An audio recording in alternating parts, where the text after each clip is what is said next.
In this video, I'm going to show you how you can easily add music to photo memories on an iPhone. Be sure to watch the video to the very end so you don't make any mistakes.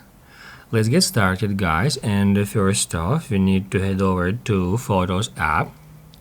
On an iPhone running iOS 18 and later, to go to memories we need to just drag it up, and that's where we can find our memories.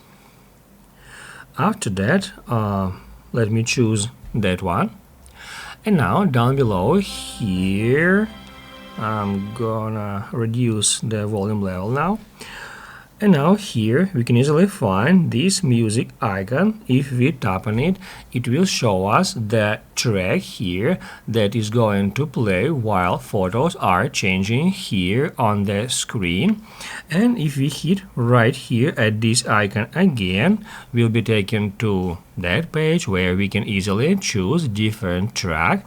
We can, let's say, choose that one or maybe some another track. Also we can use search here to search for some specific track, and once you've selected the track you are going to use on that memory, all you have to do here is just hit add done. So that's how we can easily add or replace music on photos memories on any iPhone.